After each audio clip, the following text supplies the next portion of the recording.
Hi Kathleen, lovely to see you. You too, indeed. So just to introduce you, this is Eimear Ní Bhraonáin, who is one of the presenters of KCLR. We listen to Eimear every weekday from 10 to 12.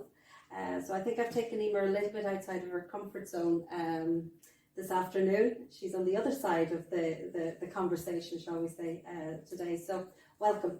Thank you very much, Kathleen. It's lovely to talk to you and to have you interview me for a change. Definitely different, unusual. It is different for me too. So look, we're I suppose talking about connection and maintaining relationships. We know we're coming up to Valentine's Day, but you know, relationships aren't all about the romance. And I think other kinds of relationships with friends, with family, with colleagues in work are equally as important in our lives. And I know the last 2 years have been very difficult in maintaining a lot of those relationships. How have you found it yourself in KCLR?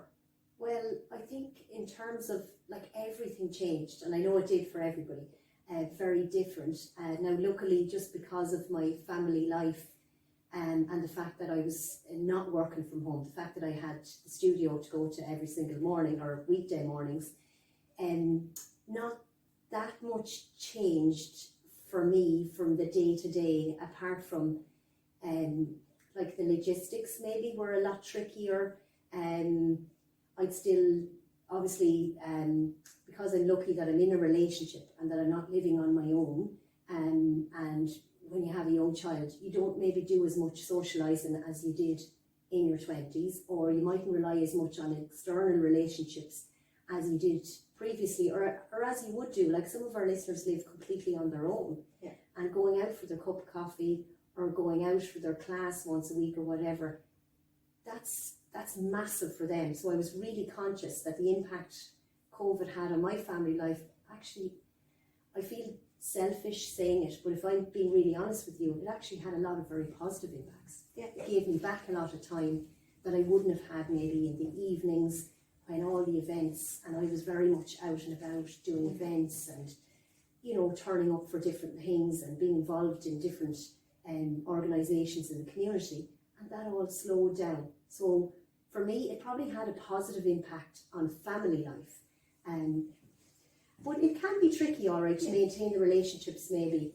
The more casual acquaintances and the more casual friendships and relationships, it is hard, yeah. And I think I've spoken to lots of people who have had a positive experience with the early part of COVID in particular, and exactly as you've described it, I think it has made a lot of people just stop and slow down and realise actually, you know, there's more to life than working constantly. We get caught up into that hamster wheel of work and life, and you know, sometimes it does take something as big as a pandemic to just slow us down.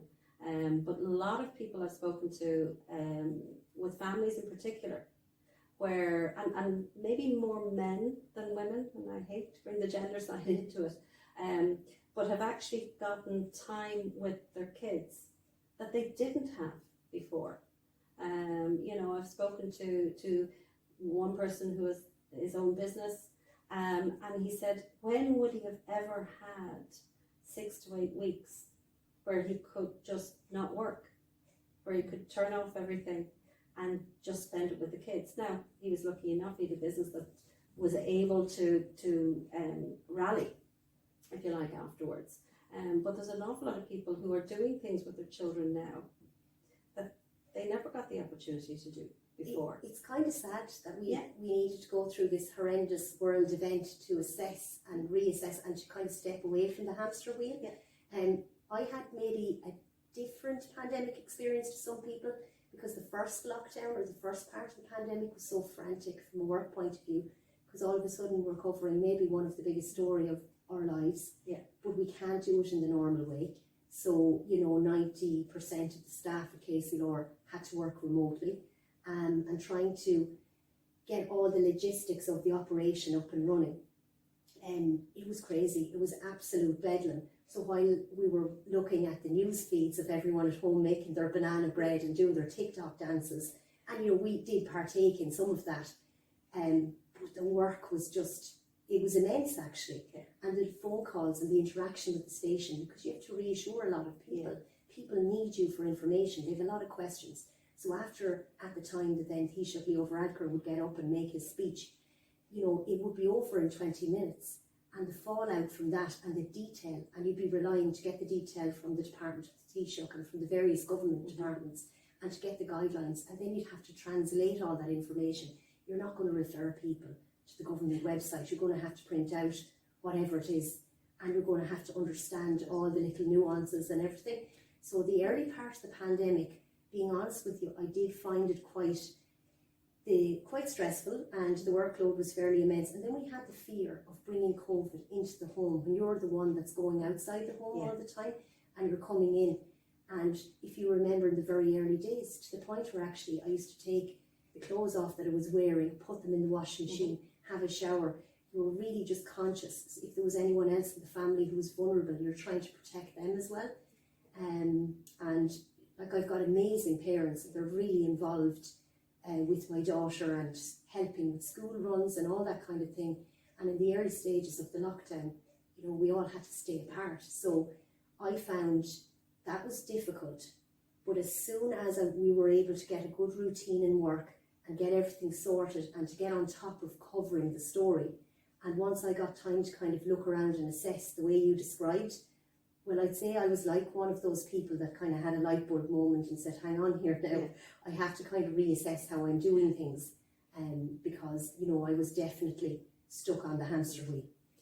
Did you find that KCLR was a link for a lot of people then? I mean, I know myself listening to KCLR and you know, throughout the day. I'm in Dublin now, but I can get it on the internet.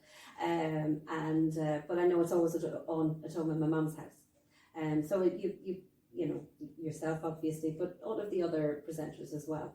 But did you find that as a local radio station, that actually you were a link for a lot of people who maybe didn't have access to social media or, you know, their tablets or even smartphones? I think so, and I think for people who did as well, because there's such a tsunami of information, and then we don't know what's accurate and what's not.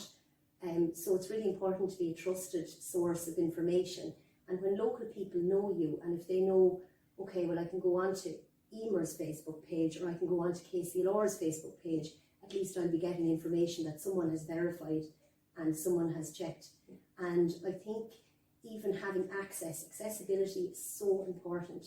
And I come from a newspaper background, so a lot of my traditional training in journalism was in the newspaper. But there's one thing I've really noticed since I've come back to radio, and it's the main reason that I have loved radio, and that word accessibility. You don't have to be able to read to understand the information you're getting on the radio. So the radio is not a snobby medium. So sometimes I found when I was writing for the paper, writing for the Irish Independent or any of the other titles, first of all, you have to be able to read, so you must be literate to access that information. You must have money to be able to buy the newspaper as well. So I had a very exclusive audience, whereas on the local radio, anyone can turn it on. And my audience, it doesn't matter what your level of formal education is. We have people with disabilities who listen in, and we have people of all ages. We have children listening in, we have grandparents listening in. So I just think it's such a privilege to be able to reach into all of those kitchens and to be such a personal medium that somebody can send a text message and they can get an answer to their question. And that's the difference maybe between local and national as well, because of your accessibility and the fact that your franchise area, the area you're broadcasting to, is smaller. You can reach out and get back to an awful lot of people. So people ask the same questions, you can address them on air, and then if somebody has something specific, you're easy enough to find, and people seek you out, and they can get you on the phone or they can get you somehow. So I just think that's a lovely advantage when you're working in radio. Do you find that you'll get stopped sometimes if you're out, just, you know, you're in the local supermarket? would people stop you, assuming that you know what's going on? They do, and I like that. I think it's just my personality that I love to be able to help somebody, and if I know something, I think it's the nature of being a journalist. You want to tell everyone your story, you want to share it with everybody, probably too chatty, and you know, your head is bursting with information and you're dying for a chat with somebody. So I actually really do like that, and I know it's not for everybody, but that's one of something that I would call is a plus. Yeah. So it does take you a lot longer to get through Tesco's. I would imagine. So because I've bumped into you on occasion, and exactly that. And this is, we stop and we have a chat, and then you move on. But I often wonder, I'm not the only one that you're stopping to have the chat with. Does it take a long time? It's funny, but my grandparents on both sides would have been similar. They weren't journalists, but we joke about my late grandfather going, down to Dean's shop at the time. It would take him half the day to get back home because he'd be talking and getting all the news on the way home from everybody. So it's definitely a trait, I think, that runs in the family. And a good trait, I think, absolutely. As you say, it's not for everybody, but I think it is. It also, I think, is something that makes something like KCLR or even your own show so accessible to everybody, because people feel they know you. And I would say the same about some of the other presenters. It's not, people do feel you're local, you're talking about things that we know, you're communicating about things that are local and relevant. So there is that sense of knowing you.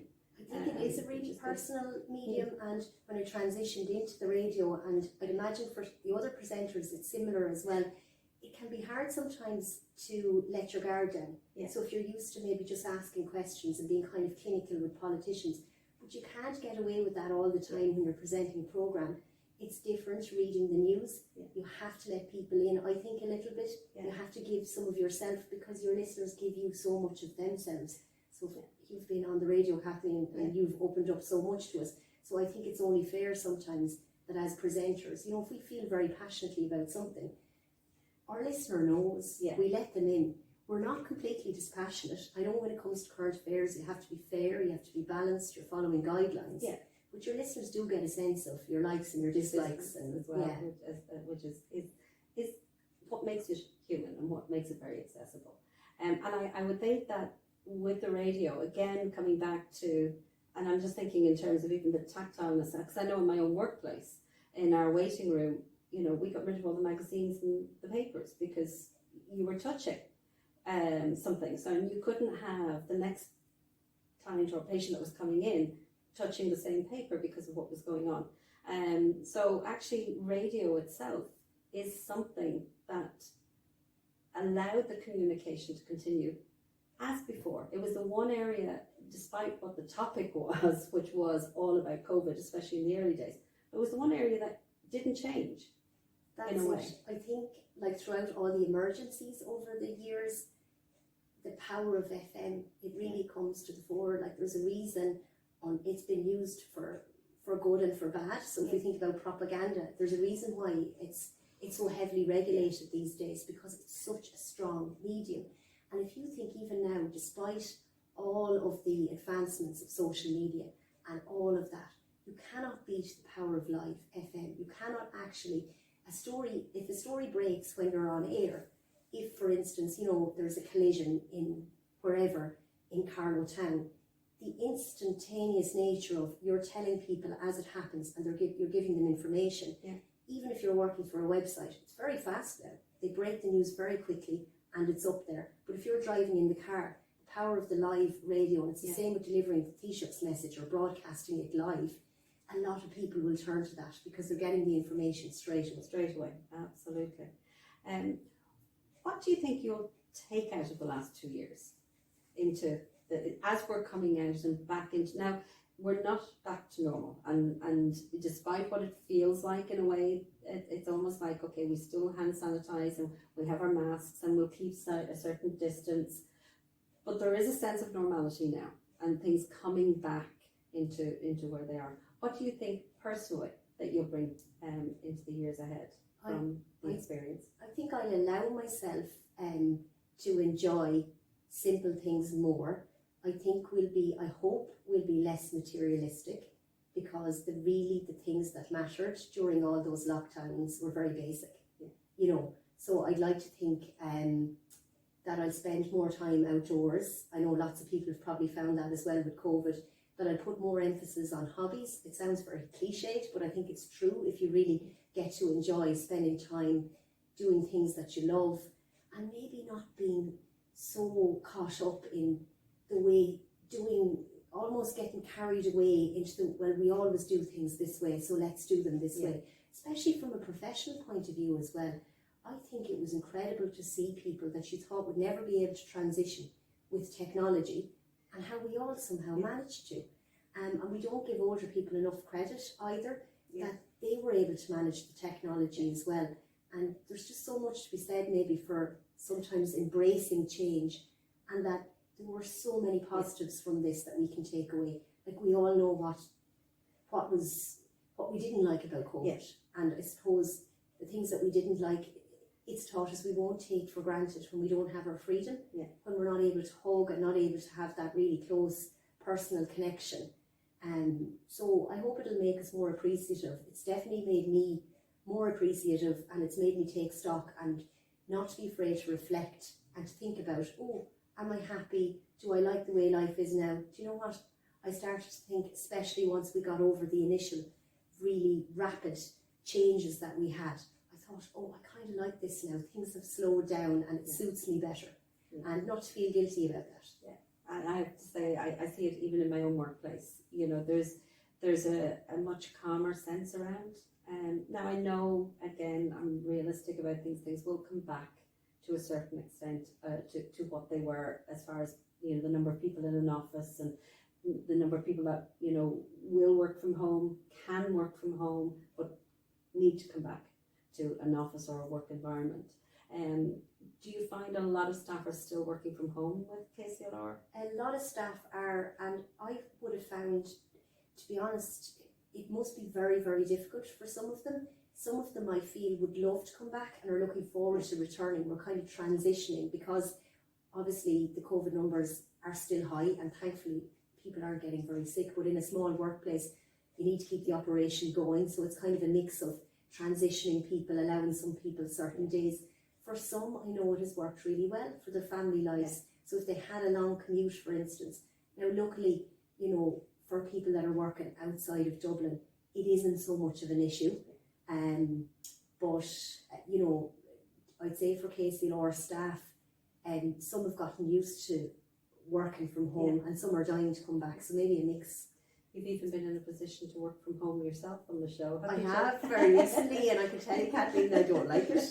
Try hanging out the window with an aerial to get a good signal when you're in rural County Carlow and you're on a wing and a prayer for 2 hours. But look, it's good experience, but I'm definitely more somebody who loves to have the structure of going in and having kind of full control of the show. It sounds mad, but you know, I suppose from the buttons point of view and everything going smoothly, I prefer to engineer my own program and be able to see everything that's happening. So I found it very difficult when I was at home, but it's good because now and again it's nice to give yourself a fright. Because when you get used to a day job, maybe you're not as nervous as you should be sometimes. So it's nice to know you can do it. But I wouldn't like to be broadcasting from home on a full-time basis. Fair enough. Eimear, thanks for coming to join us today. Thank you very much. Chatting to you, and continued success with KCLR. Thanks a million. Thank you.